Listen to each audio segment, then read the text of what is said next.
You've seen Joel Embiid dominate entire NBA teams, dropping 70 points in a game, winning MVP, and, well, making defenders look utterly useless. But 15 years ago, he literally couldn't even handle a basketball. You've watched Jimmy Butler take over playoff games, hit game winners in the clutch, strike fear into almost any team he's played in the playoffs. But in college, well, hold up, dude didn't even attend a D1 school to start. We always see the guys at their peak.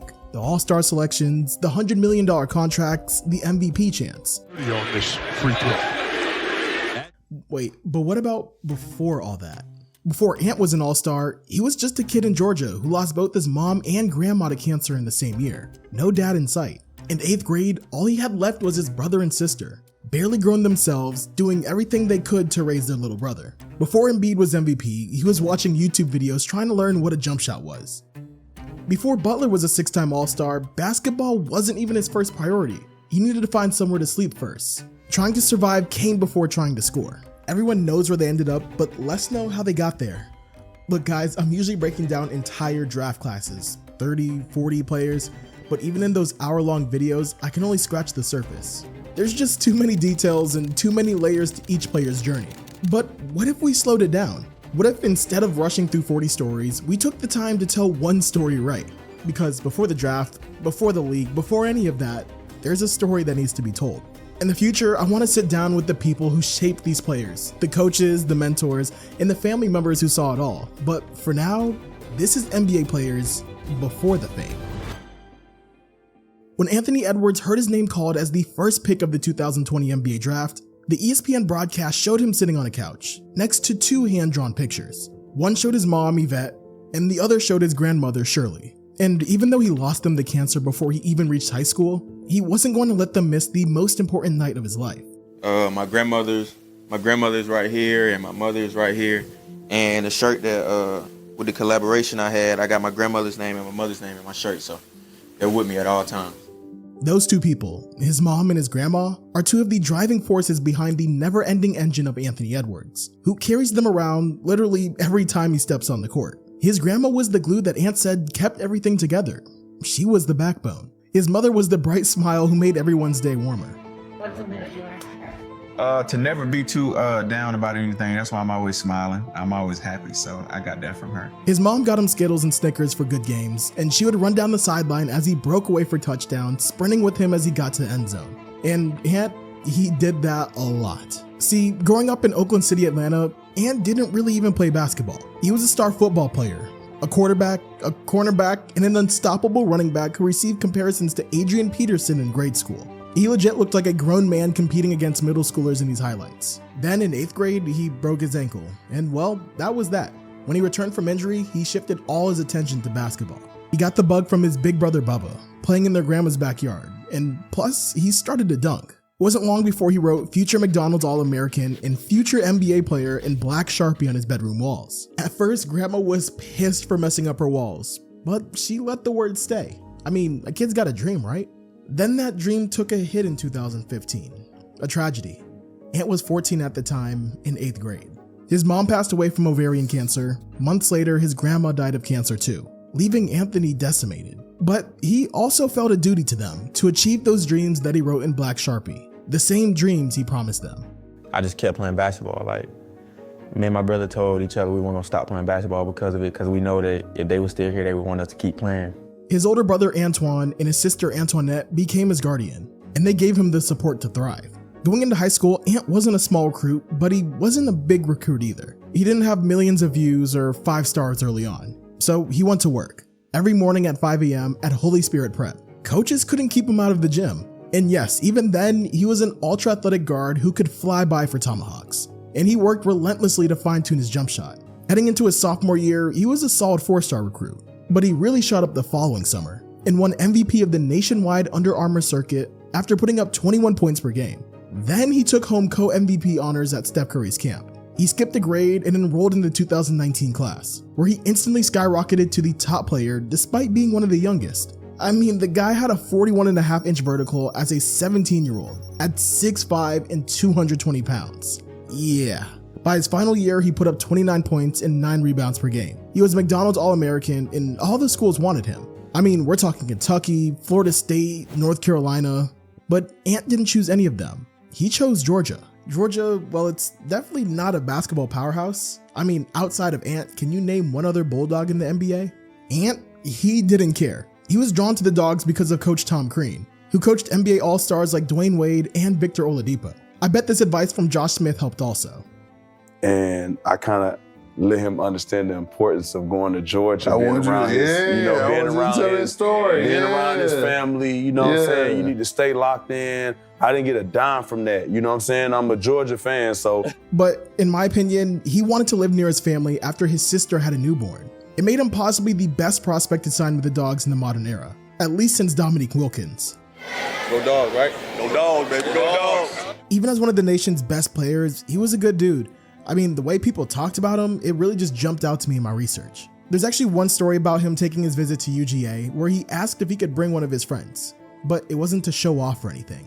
The kid was from Eastern Europe and didn't have anywhere to stay over the break, so Ant made sure he wasn't alone. Coach Crean said Ant has an aura that draws people in. He's empathetic in a way that's not perfunctory. Unfortunately, his 1 year at Georgia was marred by ups and downs. At times, he looked like a surefire NBA superstar. Like when he dropped 31 points in the last 16 minutes to nearly defeat Michigan State. He averaged 19 points on the year, best of all freshmen in the country. He was the SEC Freshman of the Year. But at other times, he'd lose focus on defense and force bad shots. He shot 40% from the field and 29% from three. He had lapses of disengagement, which is hard to think now that we've seen Ant in the NBA. For all his talent and scoring outbursts, it didn't translate to wins. The team went 16-16 and missed the NCAA tournament. Because of that, this wasn't a Zion situation. He wasn't guaranteed to go number one. ESPN actually called him the biggest wild card in a pre-draft profile. Still, scouts couldn't keep their eyes away from the rim-rattling dunks, the 30-point games, and can score from anywhere. You don't find guards like that everywhere, especially at 18 years old. Well, he did end up going first overall to the Minnesota Timberwolves. With the first pick in the 2020 NBA Draft, the Minnesota Timberwolves select Anthony Edwards from the University of Georgia. And from there, well, you know what happened. He's become one of the faces of the NBA with his all-world athleticism, big game shot making, and infectious personality. After 2 All-Star appearances by 23 years old, he's been pegged as the engine of the T-Wolves franchise, and to some, the next MJ. But when you're watching him go toe-to-toe with LeBron on ESPN, I want you to pay attention to what number he's wearing. It's number 5. And why does this matter? Well, it's a tribute to his mom and grandma, the day of the month that they both died. Everything I do, I wish they was here to see it. But my angels, my mom and my grandmother, they keep me uplifted. They wake me up every day with a smile on my face. I just keep going for them. Let me tell you a story about a 6-foot 9th grader that no one knew about. He played for Perspectives Charter School's Joslyn campus in Chicago, a small school of just 325 students. Now, this school didn't even have a gym. They practiced in a church. For most kids on the team, basketball was just something fun to do. They didn't have NBA dreams. And the 6-foot kid, he was just a skinny guard with big glasses. Simeon High School coach Robert Smith said, "Most of the coaches on the South Side knew him as the little guy who could shoot threes from the corner in junior high. There weren't schools dying to get him on their team." So why are we talking about this kid that no one cared about? Well, this kid was Anthony Davis. Yes, freshman AD was around 6 feet tall and not much of a recruit at all. By his sophomore year, he grew to 6'4", but his team, it still wasn't very good. At one point, 9 players quit, leaving only 6 on the squad. Davis had to recruit other guys to join. He didn't play travel ball and instead practiced with his uncle. And yes, if you're wondering, he had a unibrow at the time too. Then Davis sprouted again, to 6'7" in his junior year. But still, it didn't really translate to very much. His team went 8-15, and Davis only had one offer from the lowly Cleveland State. Few people knew who he was, if any. The Chicago Sun-Times said it covered 700 high school games in 2010. Anthony Davis didn't play in any one of those contests. In other words, no one was worried about this kid. You know, I didn't have all the, stadium packed cameras everywhere. I didn't have those type of games. But AD still hadn't stopped growing. By the end of his junior year, he was 6'10". He decided to join a local AAU team called Mean Streets. His first year in high school playing legit travel ball. And let me tell you, it didn't take long for people to notice him. After his first day in his first AAU tournament, a YouTube video of him went viral. Just like that, everyone wanted him. When you come back home and you walk through the gym, and you feel like everybody's looking at you now? being one of the big prospects. College coaches at Harvard and Virginia contacted him instantly. Literally overnight, his life changed completely. It wasn't long before he was ranked as a top 3 player, not in Chicago, not among bigs, but in the entire class. One scout compared him to other Illinois basketball legends like Kevin Garnett, Derrick Rose, and Quentin Richardson. He got invited to the Nike 100 camp at halftime of a game, and then he won the most outstanding player at that camp. I mean, the dude was a menace. He could shoot, pass, and wreak havoc defensively. At 6'10" in high school. I mean, watch some of these videos. He legit looks like a giant guard dancing around middle schoolers. Even then, he never left his school, the school that he attended since 6th grade, where he always wore LeBrons and everyone knew as Fat Man, his nickname since his baby fat days. He told the Chicago Sun-Times, "I stayed there for the academic program. I didn't want to leave my team. They really needed some players, and other teams had good players already, so I couldn't abandon my team like that." He said one of his main goals in picking a college was an education program that fit his life goals, which, let me tell you, didn't include the NBA. I want to be a high school coach. I just want to help kids like how everyone helped me, get to this point. So I think I should get back and help other kids more. Well, Anthony or Fat Man, I don't think you're going to be a high school coach. But this isn't even the peak of AD stardom. That really came during his senior year. Suddenly, everyone wanted to watch this lanky kid on a below-average team in Chicago. They got Nike team uniforms. They played on ESPNU against Whitney Young and Jahlil Okafor. His YouTube highlights eventually racked up over 1 million views.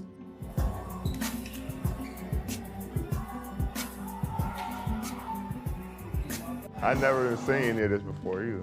By then, he was easily a top 5 player in the class, with every school in the country recruiting him. Ohio State, Syracuse, Kentucky. He became so good, he even backed himself into some controversy. His dad was accused of asking schools for up to $200,000 for his commitment. It was never proven, and the Davis family denied the allegations, even threatening to sue the author of the story. But still, it showed his fame at that time. He eventually chose Kentucky, and, well, you probably know the rest. He was a star from day one at Kentucky. All-American, SEC Player of the Year. Compared to Marcus Camby, he averaged a double-double, 14 points, 10 rebounds, and get this, 4.7 blocks per game. Yeah, he was named the Naismith Player of the Year, the first Kentucky player to do so in its history. And that team went 38-2 and won a national championship. AD went first overall to the New Orleans Pelicans. And since then, he's won a championship with the Lakers, racked up 9 All-Stars, and earned a spot on the NBA Top 75 list. You can see how his shorter high school days translated to the NBA with his ability to handle the rock and defend multiple positions. Anthony Davis' story proves you don't need to be a sure thing from the start. You can still make it to the NBA coming from a tiny high school without a gym. And that reminds me, players who weren't supposed to make the NBA. There might not be a better example than Joel Embiid. Since you're watching this video, I know 3 things about you. 1, you love the NBA. 2, you watch a lot of YouTube.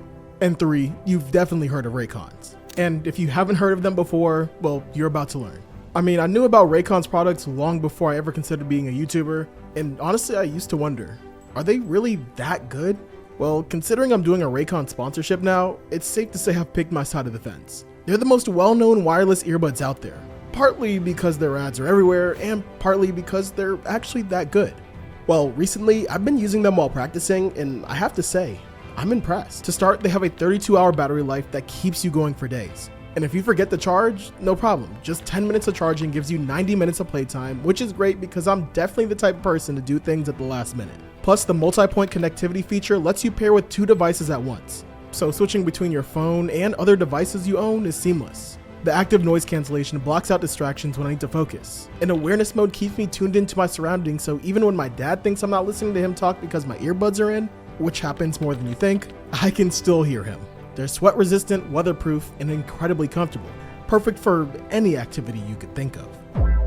Best of all, Raycon delivers premium audio at half the price of other brands. And they come in a lot of different colors like you're seeing here on the screen, making them a gift anyone would love to unwrap. If you're ready to step your audio game up, head to buyraycon.com/lockdownkay for up to 15% off site-wide. That's buyraycon.com/lockdownkay. And trust me, your ears and your jump shot will thank you. Watch Joel Embiid and he looks like a natural. I mean this. Blocked by Embiid! Or this. See, down to Joel again, fighting his way to... Come on, even this. What a pass to Embiid! It looks like he's been doing this stuff since he was a baby. It's not just bully ball type moves like Shaq. Dude can hit turnaround fades like Kobe. He can throw no-look passes like Steve Nash. I mean, anyone who can do these things had to be doing this like forever, right? Joel Embiid literally didn't start playing basketball until he was 15 years old. He came from a middle-class family in Yaoundé, the capital of Cameroon. His dad, Thomas, was a former military colonel and a handball player. From what I read, they lived a comfortable life. Even though his parents made him wash his own clothes, he had a maid, and his mom, Christine, drove a Mercedes. Embiid said, "I was a little soft, but the Americans had no idea about any of that. They just knew I was from Africa. They thought I grew up poor in the jungle, killing lions." As a kid, Embiid said that he wanted to become an astronaut, or president, or at this point, who knows, because this man is always trolling. But maybe it was true. As Embiid describes, his mom was super strict. Homework was always the #1 priority. As a matter of fact, he had to sneak out of his house to play sports. He would highlight his books to trick his mom that he did his homework. And when she left the house, he'd slip outside to the soccer field. And when he saw her car rolling up, he'd sprint back inside, staring at the highlighted books as if he'd been studying for hours. Growing up, Embiid played volleyball and soccer. Well, actually, he's still pretty good at soccer. Then, something changed. He watched the 2009 finals between the Lakers and Magic. He remembers thinking, I had that moment, like, I just want to do that. I begged my mom and dad. I begged for a year. I became a big Kobe fan. Like every time I would shoot out, I'd just be like, Kobe. But his dad wouldn't budge. He thought it was too dangerous. Plus, don't forget, the most important thing for Embiid's family wasn't sports, it was school. My dad was like, nobody in Cameroon plays basketball. You can play volleyball. And here's how Joel's mom, Christine, remembers it. Joël, après avoir fini les entraînements de volleyball, il dit, ne dites pas à papa que il va au basketball. Il balance les ballons, il balance, et puis après il rentre. His dad eventually relented, and Embiid caught the basketball bug. Big time. Soon he began grabbing the volleyballs at practice and trying to dunk them. He went to the local court, jacking up threes, trying to cross people up, and dunking so many times that the rim was tilted for years after. The summer before his junior year, the 16-year-old attended a camp hosted by NBA player Luc Mbah-a-Moute, who was also from Yaoundé. Embiid says he was only invited because he was 6'10", and he was so nervous that he didn't show up for the first day of camp, and actually stayed home to play FIFA with his little brother Arthur. But on the second day, he showed up, and he dunked on someone. By the end of the week, he ranked as one of the top performing guys, catching Mbah-a-Moute's attention instantly. The 12-year NBA vet said, Joe caught the ball, put it down, spun and finished on the other side of the rim in traffic. He'd been playing for 6 months. A normal person doesn't do that. It earned him a spot at the Basketball Without Borders camp in Africa. Months later, Mbah-a-Moute connected him with Mount Verde, the basketball powerhouse in Florida, which has produced some real NBA superstars like, yes, his future teammate Ben Simmons. By this point, when Joel moved to America, he was 16, and he had only been playing basketball for a few months. He didn't know any English, he didn't know anybody in the States, and his favorite people were Kobe, Kanye, and Bow Wow, as he said. He remembers going to his first practice at Mount Verde, and being kicked out because he was so bad. His teammates made fun of him, and he went back to his dorm crying. I mean, you've probably seen this video of Embiid in high school.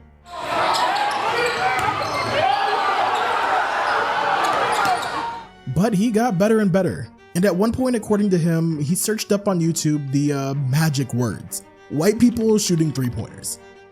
His coach in Cameroon had given him a DVD with Hakeem the Dream highlights, and Embiid watched it and watched it and watched it some more. He already moved well for someone his size, and he could pick up new skills much faster than most peers his age. And he always wanted to learn new skills, and that's honestly probably Embiid's best attribute. Everyone says that he can absorb new techniques in the snap of a finger. Maybe it was the soccer that allowed him to get so good so fast, or maybe it was just pure God-given gifts. Still though, he had a long way to go.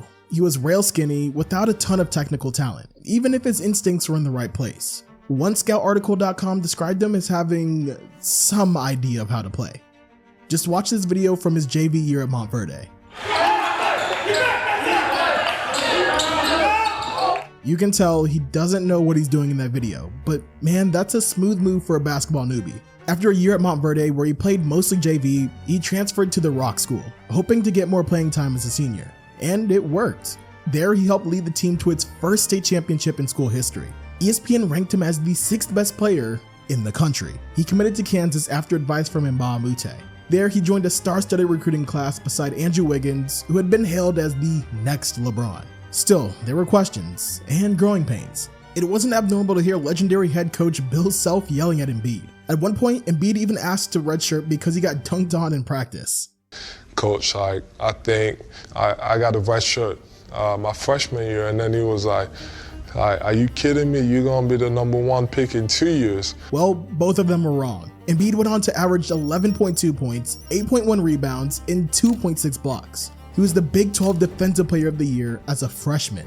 The flashes of a potential Hall of Famer were all there. A highly mobile big with great touch around the rim, elite defensive instincts, and moves that most dudes who had played for 10 years didn't have, like a dream shake. Footwork, up and under. But here's something we haven't talked about yet. Yeah, injuries.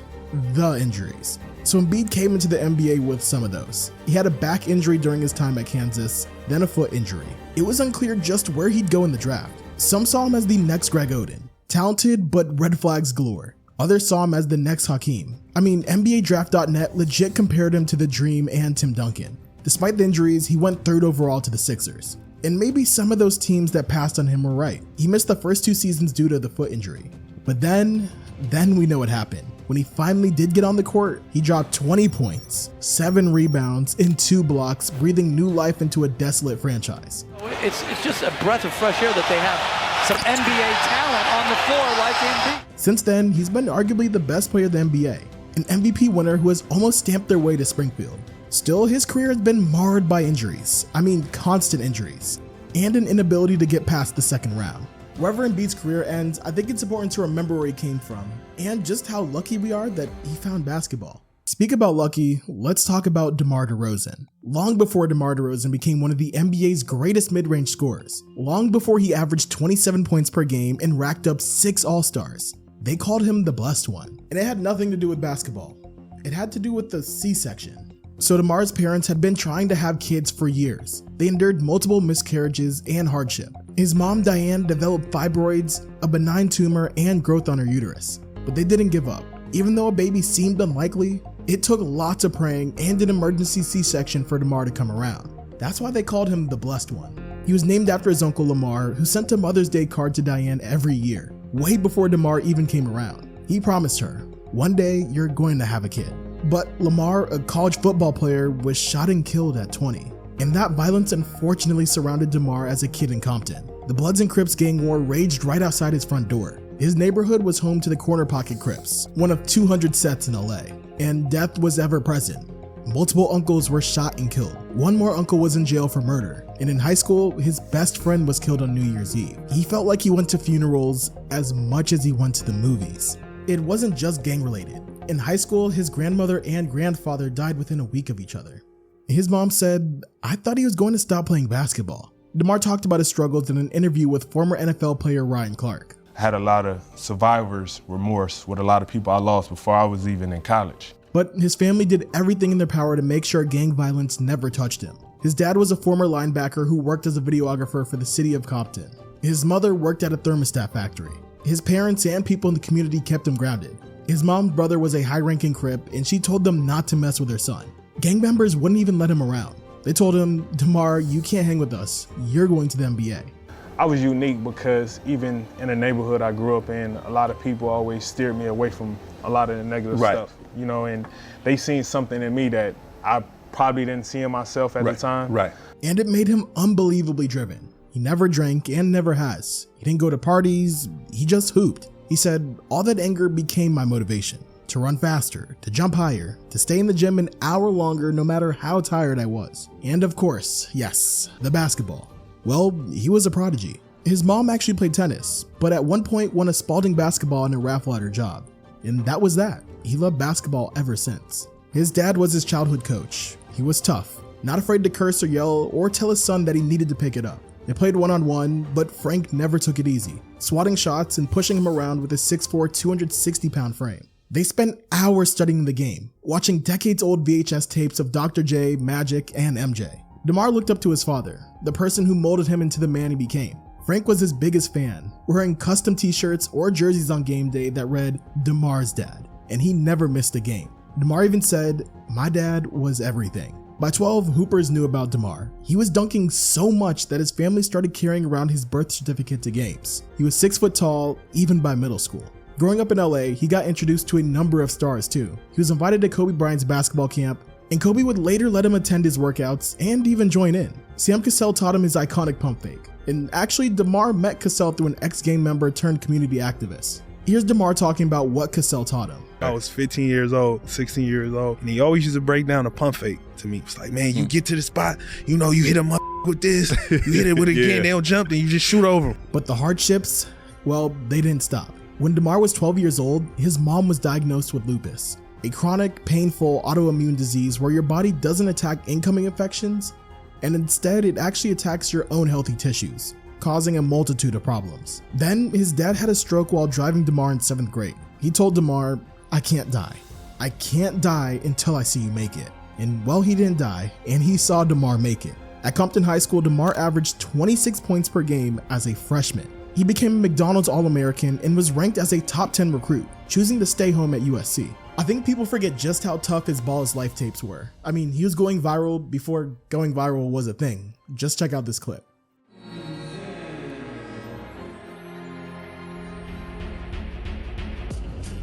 He didn't tear it up at USC, averaging 13.9 points per game as a freshman, but he improved as the season progressed, leading the Trojans to the Pac-12 championship and earning MVP of the tournament. After entering the NBA draft, the Raptors snatched him at 9th overall. He became one of the best players in Raptors history, though he couldn't get over the hump and beat LeBron. He's never won a championship, but DeMar has been one of the best scorers in the NBA and an all-time great mid-range shooter. He's also become a leading advocate for mental health in the NBA, inspired by his days in Compton. You know, it's people who view us as bigger than life. Right. But at the same time, just showing that we human goes so much further than we could ever imagine. That's one thing I try to express to a lot of guys in my profession. When Jimmy Butler was 13 years old, he remembers his mom saying 10 words to him. "I don't like the look of you. You gotta go." And then he was gone at 13 years old in Tomball, Texas. Yeah.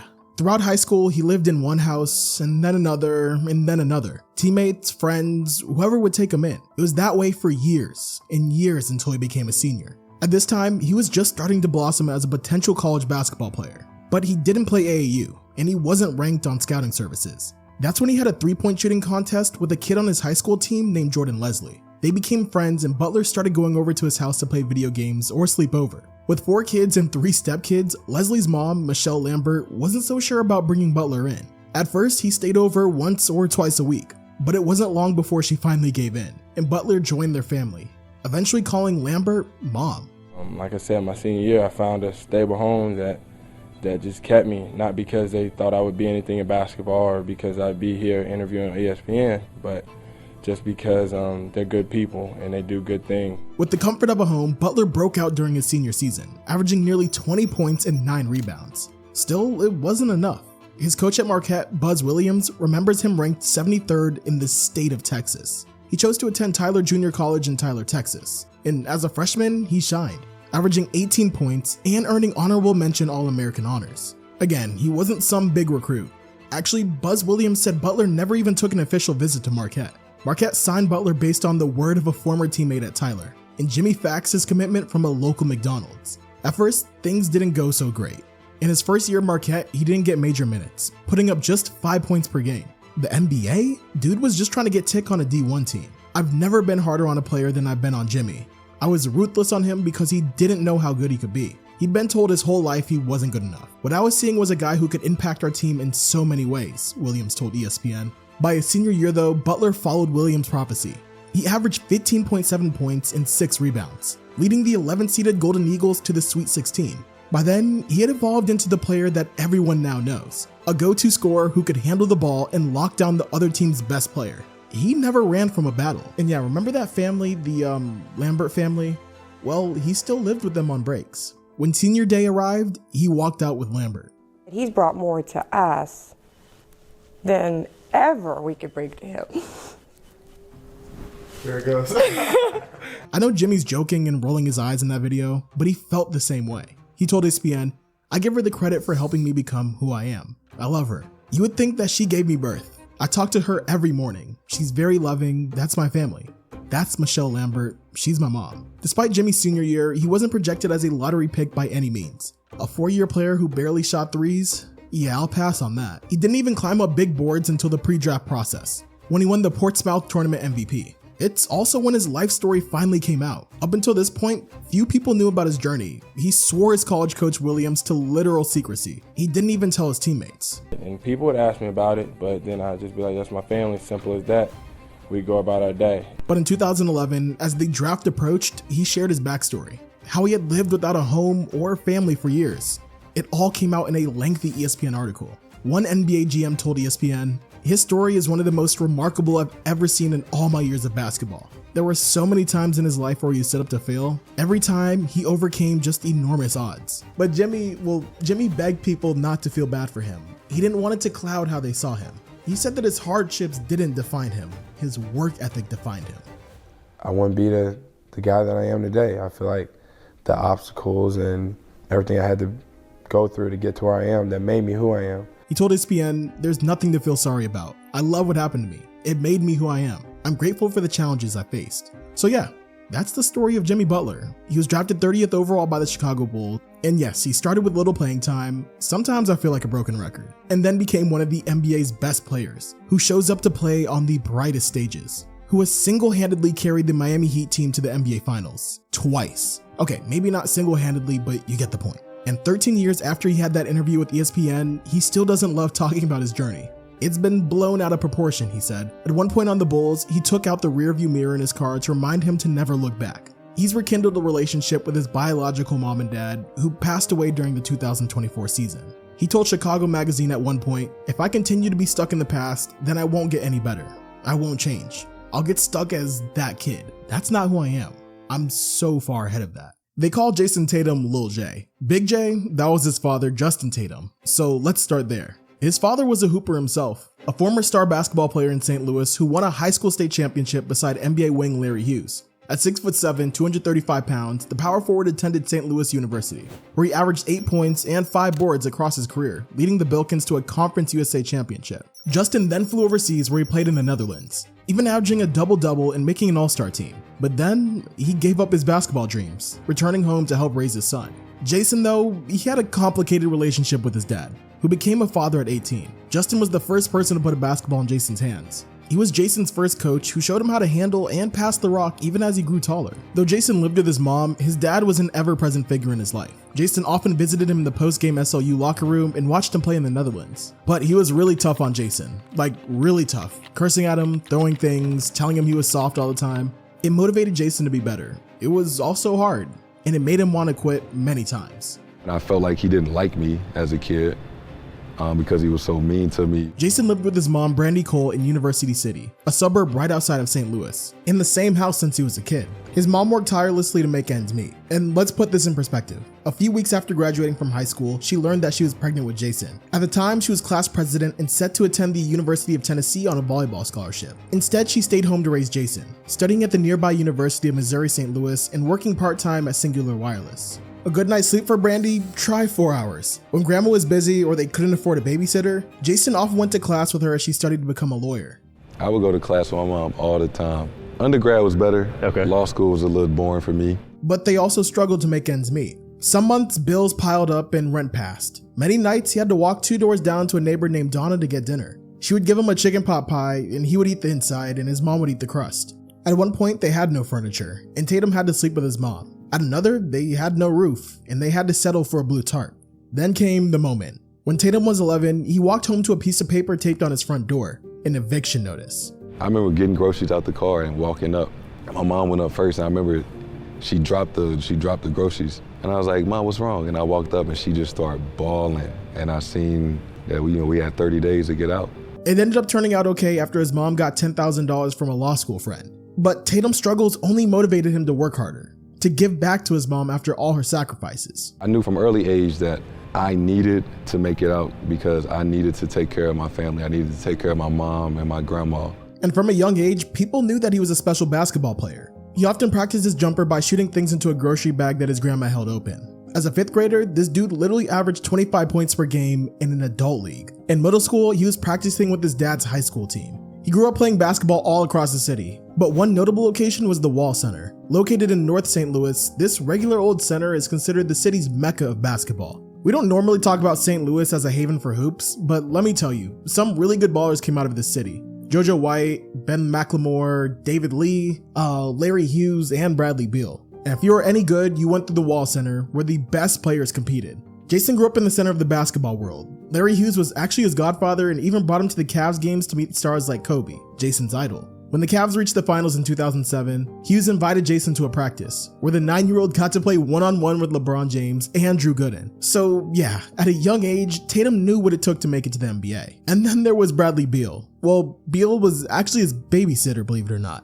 My mom taught his mom in high school, so my mom coached his mom in volleyball. When she would come to practice, she would have Jason. So I would be this little 5-year-old, 6-year-old, kind of watching after this baby boy who I had no idea would grow to be Jason Tatum one day. Tatum decided to follow in Beal's footsteps, attending the powerhouse high school Chaminade. His father actually coached at a rival high school, Christian Brothers College. And it wasn't long before everyone in St. Louis knew about this Tatum kid, aka the next big thing. As a sophomore in high school, he averaged 26 points and 11 boards. One Sports Illustrated article called him a young Kevin Durant. He was smooth as it gets, and in his later years, he dropped 40 points multiple times against the likes of Malik Monk, Miles Bridges, and Markelle Fultz. But it didn't matter how good people thought he was, his work ethic was different. He would wake up to work out before schools. Oftentimes, he practiced with legendary NBA trainer Drew Hanlon, who is also from St. Louis. His high school coach, Frank Bennett, said, "I get to school about 6:30 every day." And he was here at 5:45, 6 o'clock at the latest, getting his work in. What's impressive is he did it every single day. I remember the only day he took off. It was the day after we won state. That was his only day off. In high school, he also learned how to tie a tie. Today I'll be showing you how to tie a forehand knot. Anyways, by the end of high school, he was one of the best players in the country, a top 5 recruit. He committed to Duke over Kentucky, North Carolina, and his hometown team, and his dad's alma mater, St. Louis. And at Duke, he looked like an NBA player from day one. I remember watching him and being amazed at the shots he could hit. There wasn't a spot on the floor that he couldn't get a bucket. It wasn't just in the flow of Coach K's offense. Dude created his own shot out of thin air, and man was it nice. He finished the year averaging 16.8 points per game, leading the team to a number 2 seed in the NCAA tournament. After one season, he declared for the NBA draft, where he was selected 3rd overall. And since then, well, you know the drill. I know people love to hate on Jason. Sure, sometimes he can be a little corny, but there's no doubt he's evolved into one of the best all-around players in the NBA, an elite scorer, a lockdown defender, a selfless playmaker who everyone enjoys playing with. He's got 5 All-Stars and oh yeah, he's literally only 26 years old. Give the man his flowers. He's on his way to the Hall of Fame. And yes, you know, he recently won that long-awaited NBA championship. We did it. We did it! Oh my God, we did it! Don't forget, he was molded by his world in St. Louis, the struggles of making ends meet, the tough love from his father, the legendary Wall Center, and Larry Hughes, who first exposed him to the ins and outs of the NBA. Luka Doncic was built to play basketball. His parents knew it at 7 months old, when he grabbed a ball and started shooting it on a mini hoop. They knew it when the moon came out and Luka still wasn't home, still at the cracked outdoor park near his house, shooting into the darkness. Everyone knew it at 16 years old when he stepped on the floor for the top-level European professional team, Real Madrid, the youngest player to ever do so. His talents didn't come as a complete surprise. What did come as a surprise is where he comes from. Slovenia is a tiny country of 2 million people. That's smaller than Chicago. It's smaller than Iowa. You wouldn't think a country that size would produce the likes of Luka Doncic. But Luka was different. See, he grew up in a basketball household. His father was a professional basketball player in Europe and later became a coach. Luka followed his dad to practices throughout childhood, wobbling around and serving as a ball boy. Well, my father played, so I was always in contact with basketball. Every time he had a game, in the halftime or before the game, I was gonna shoot.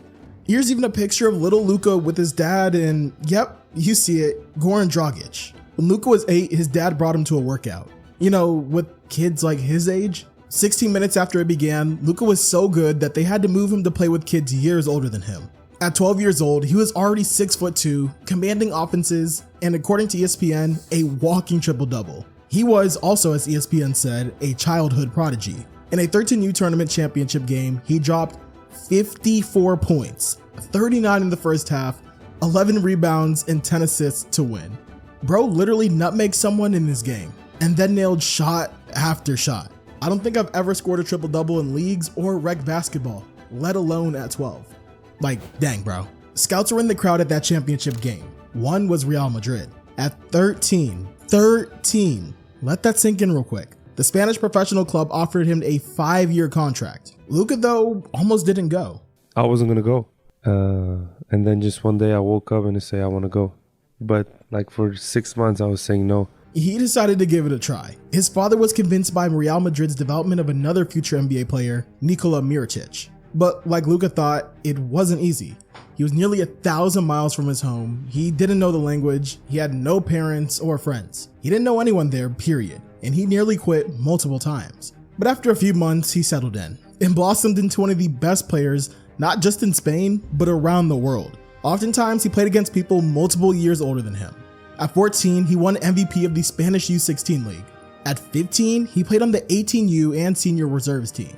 By 16 years old, he joined the grown man senior team, the A team, which let me tell you is a big feat. Real Madrid is arguably one of the best basketball programs outside the NBA. In the year Luka got called up, there were 6 former NBA guys on that team. He became the youngest player ever to take the court for the historic franchise. And let me say, young Luka even had some bounce back then. Here's a street ball video of him around that time.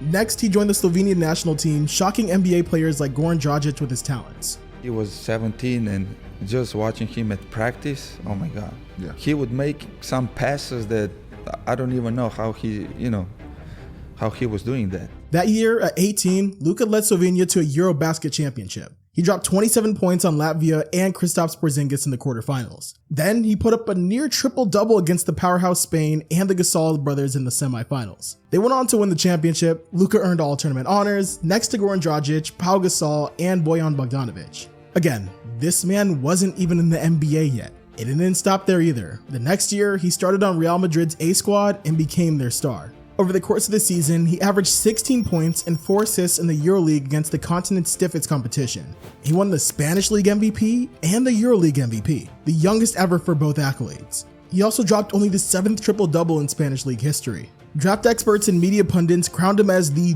next great player. Hold up, can we take a step back for a second? You're probably thinking I'm hyping this guy up a little too much right now, especially if you've seen this video or any other video with Luka in it. But let's put it in perspective.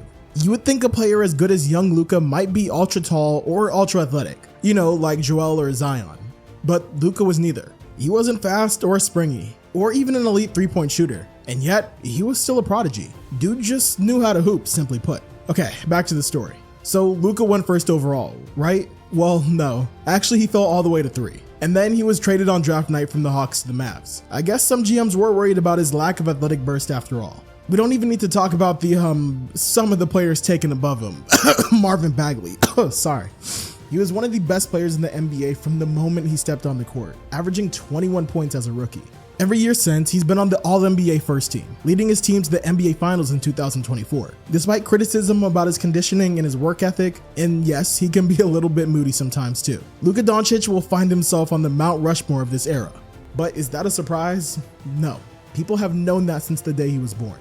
There's another player like that, and his name is Ben Simmons. But what if I told you Ben Simmons almost didn't play basketball at all? Instead, he almost played Australian rules football.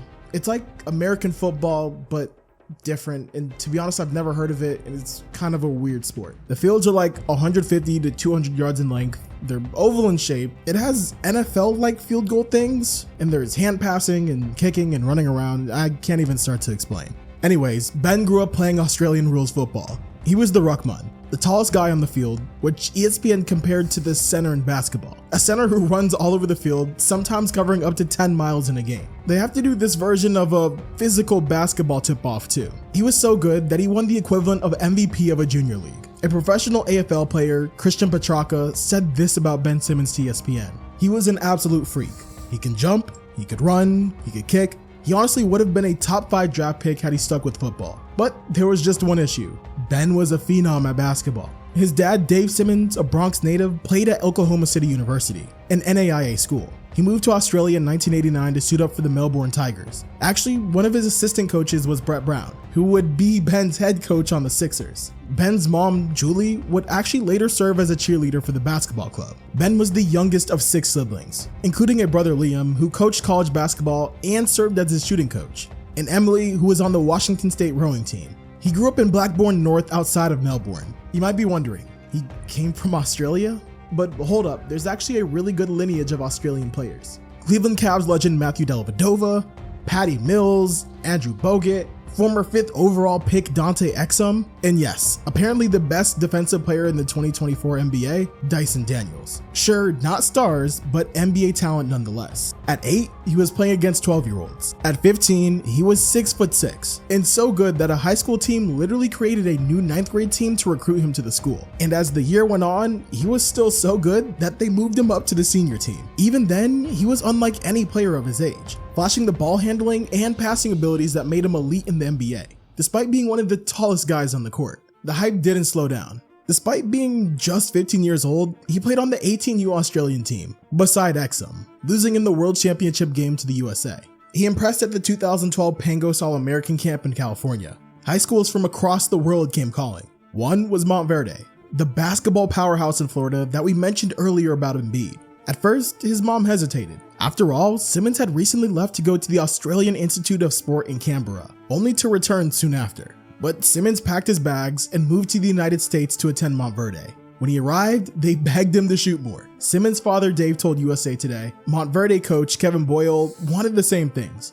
I need you to take over the game. It's not just passing, I need you to score. Sound familiar? But this time, Simmons listened. In 2014, after his junior year, he won MVP at the NBPA Top 100 camp. That same year, he shined at LeBron's skills camp.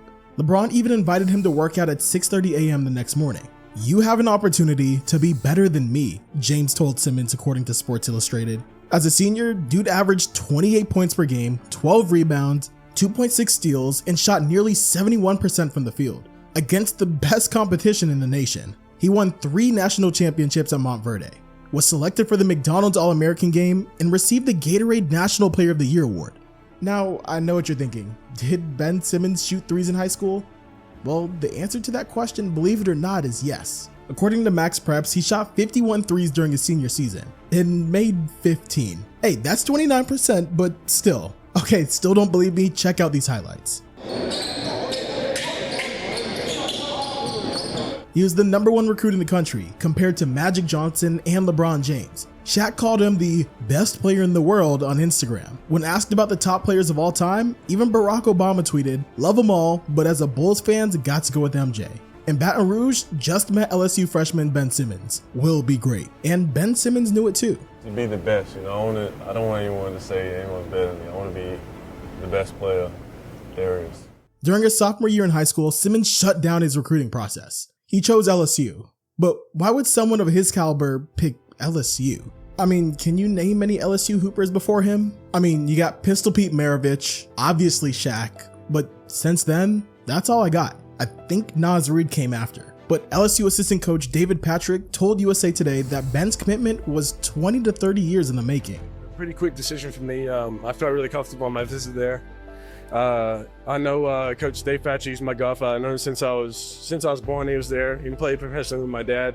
According to USA Today, he was considered by far the biggest star that LSU's men's basketball program has seen since Shaq. His 1 year at LSU cemented what people knew. Ben Simmons was one of one. He averaged 19.2 points, an SEC best 11.8 rebounds, and 4.8 assists. He was named a consensus All-American, and there was no doubt where he'd go in the draft. Still, there were moments that foreshadowed what would come in the NBA. LSU went 19-14, missing the NCAA tournament. Simmons often hit during the biggest moments of the game. And yeah, he only shot 3 3-pointers all season. Still, he went first overall to the Philadelphia 76ers, where he became an anchor for the franchise, starring next to Joel Embiid for 4 seasons. Then he refused to go to the free throw line and passed up a wide open dunk against the Atlanta Hawks and has never been the same since, and well, you know the whole story. He asked out of Philly, held out, caused a firestorm in the basketball world, and found his way to Brooklyn, where he's been dogged by a back injury and inconsistent play. It's a shame because I think we forget about how good Ben Simmons was. And I'm not talking about his tenure with the Sixers, I'm talking about before that, in high school, when people thought he'd become possibly one of the greatest players to ever play. But hey, at least he took some Australian football skills with him. 2 hip and shoulders, this season. I saw you drop someone. Yeah, I've dropped a couple people, but I think that comes out at the wrong time. Even if you don't follow the NBA closely, you've heard of Zion before he even reached the NBA. I mean, you probably saw some of his crazy highlights. You probably scrolled past this iconic video. Or maybe you saw the headlines and pundits who called him the next great thing. The very next LeBron. The fastest, the most athletic player in the NBA squeezed into the body of a wrecking ball. But how did Zion get here, and why was he such a big deal at 16 years old? Zion grew up in Florence, a small, mostly rural area of South Carolina between Charleston and Charlotte. He came from some pretty crazy sports pedigree. His dad, Lateef Williamson, was a 6'5" defensive lineman who committed to NC State before playing D2 football. His mother, Sharonda Sampson, was a college sprinter who surpassed 6 feet in the high jump, according to USA Today. So yeah, you know where he got it from. He was named after Mount Zion, considered the highest point in ancient Jerusalem. His mom, a teacher, was one of his first coaches. Hardest coach I ever had to this day. A good game in her book is almost impossible. She later remarried Lee Anderson, a former point guard who played at Clemson. He ran an AAU team in the area and helped train Zion. But Zion wasn't anything special. Actually, he was small in the beginning. Can you imagine this? Season going alright. In 8th grade, he was legit 5'9". Jalik Felton, the nephew of Raymond Felton and a former top recruit from South Carolina, said Zion couldn't even dunk in middle school. His future high school coach Lee Sarter said, back then, he was an above average player with a high basketball IQ. That's all.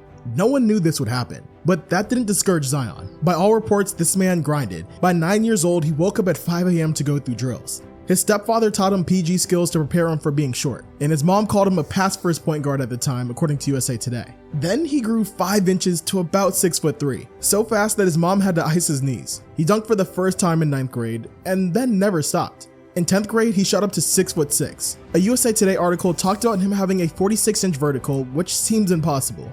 I didn't know weight could make you jump. But yeah, this athleticism people keep telling me I have, it just came out of nowhere. Before Zion started high school, his family moved to Spartanburg.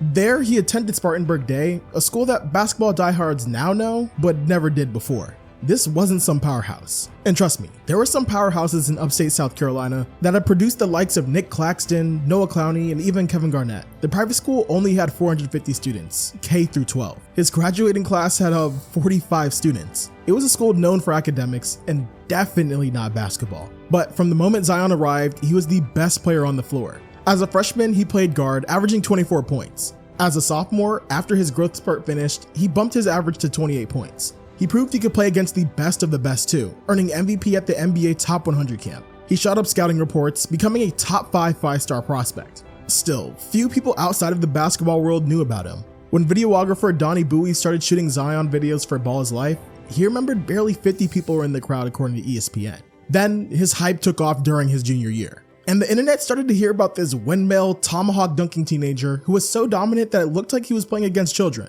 I mean, the hype, it was unlike any other player that I've seen. It was different from LeBron because Zion came up as social media rose in popularity.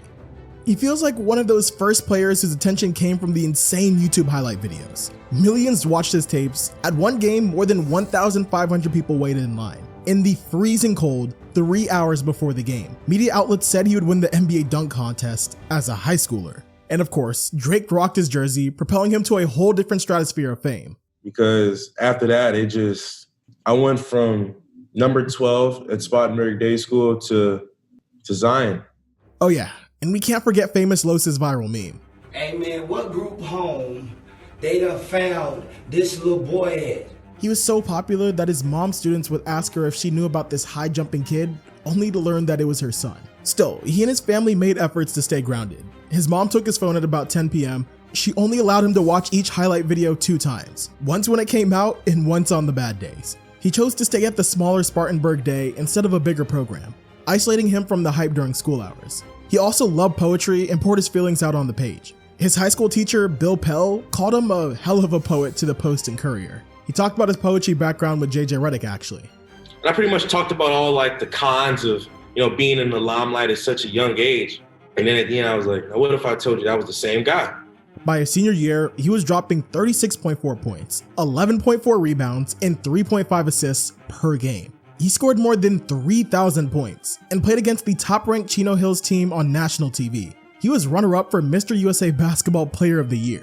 He surprised people by spurning Clemson and committing to Duke, joining a star-studded team with RJ Barrett and Cam Reddish, the top 3 recruits in the country. Still, people questioned how good he would be. His competition at Spartanburg Day, like we said, was not that high. They wondered if he would turn out like another viral South Carolina native who struggled in college, Seventh Woods. One Washington Post article questioned, is he the next LeBron, or even something close, or kind of a Vegas street act? I read all the articles that say, well, I'm gonna be an average player, well, I'm gonna be a bust. Whatever weakness they think they see in my game, I'm just in the gym working on it. Yeah, and Zion was right. From the moment he walked into Duke, he was one of the best players in the country, dropping 28 points in 23 minutes in his first game. He finished the year averaging 22.6 points, 8.9 rebounds, and shot 68% from the field, capturing the ACC's Player of the Year. Obama even visited a game to watch him, and CBS created a Zion cam during the NCAA tournament. He declared for the draft, where he instantly went #1, no questions asked. And for how good he is, his NBA career has been up and down. For month-long stretches, Zion looked like a top 20 player in the NBA. But for the most part, his career has been marred by inconsistency, accusations of being out of shape, an inability to reach the playoffs, and, well, injuries. The jury's still out, but he's got a lot of ground to cover to meet the expectations that he set for himself at such a young age. I, for one, wouldn't rule him out just yet. Speaking of players from South Carolina, I've got another player for you. And this player actually was Zion's AAU teammate. Yeah, we're talking about Ja Morant. Well, let's actually start there.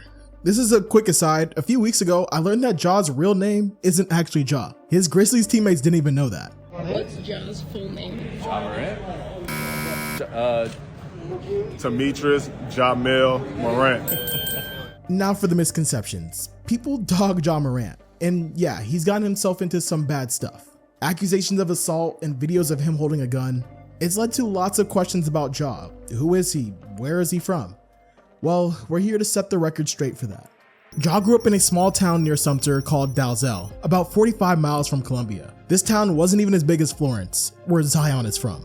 Dalzell is like real small, just over 3,000 people. His mother, Jamie Morant, was a point guard in high school who played college softball. His dad is T, who you might know from fighting with Shannon Sharpe, which let me tell you was one of the funniest moments in the NBA over the past few years. Anyways, so T was a good hooper himself. He was high school teammates with Ray Allen at Hillcrest High School, playing at D2 school Claflin University, and for a semi-professional team in Columbia. He thought about going overseas, but that's when he learned that he had a kid. Instead, T gave up his basketball dreams, came back to Dalzell, and got a job as a barber at Precision Cuts, where he worked for 2 decades. And he also started training Ja, and little Ja followed his dad around everywhere. Basketball was always there, and his parents even built a concrete full court in their backyard. Their home became a gathering space for the community.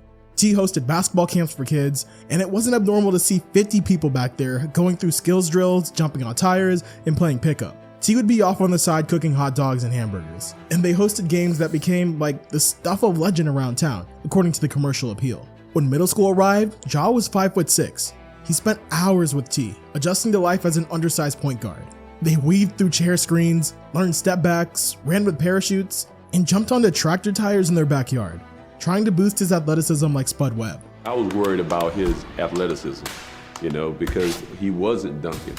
So that's when I got the big tractor tire in the backyard. So after every drill, I had him jumping on it 25 times. Then he grew from 5'6" to 5'10", to 6'1", to 6'3". And yet, colleges still weren't convinced. Before his junior year, he only had a handful of offers, headlined by Maryland's Eastern Shore, South Carolina State, and Duquesne. I mean, it wasn't a surprise. He literally couldn't dunk until his senior year.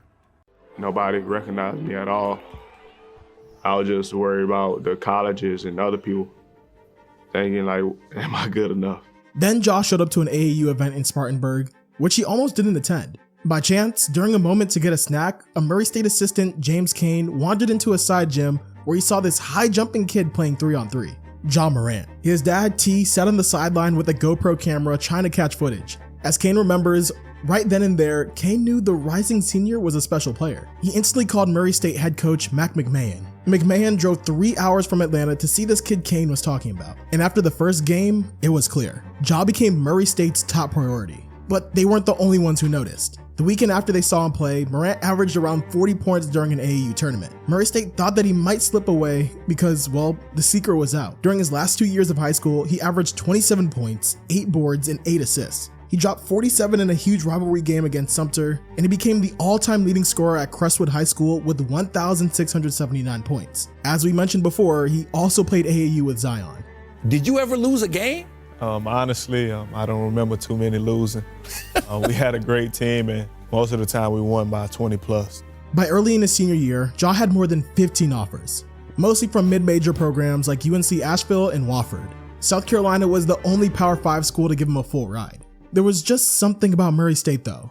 He liked the fast tempo system, he liked the pedigree of producing NBA guards like Cameron Payne and Isaiah Cannon, and he liked that it resembled the rural community that he came from. It's just so similar to where I grew up at in Dalzell, South Carolina, actually where I live. It's a small town, but everybody's really close together. So he went to Murray State, flying deep under the radar, far from the NBA draft boards, in a place where he felt comfortable, where his family rented a 15-seat van to see him every game. As a freshman, he averaged 12.7 points, 6.5 rebounds, and 6.3 assists per game.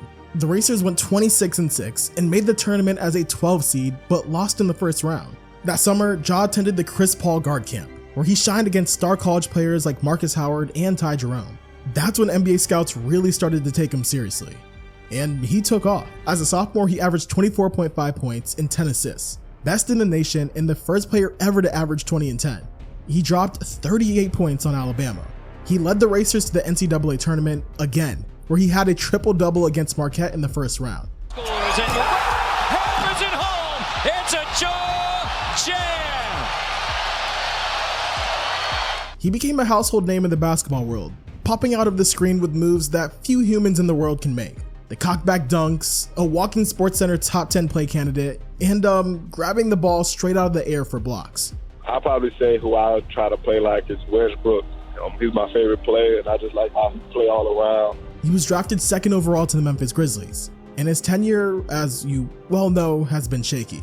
At times, he's looked like one of the best players in the NBA, who could single-handedly carry an entire franchise in his early 20s. At times, he's looked like the future face of the league. And then, the controversies. But he's also 25, and if there's anything I've learned about researching Ja, he's thrived when others have doubted him.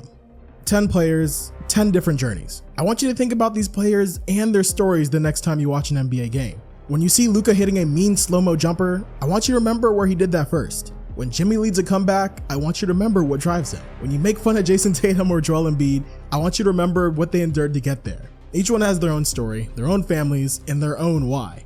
They're not just athletes, they live in the same world that we do, deal with the same hardships, the same happiness, and the same windy path. They're not perfect. We need to take a step back and recognize this more often. We need to appreciate where these players came from as much as we worship where they ended up. And if you like this series, drop a comment below and let me know whose backstory you want me to cover next.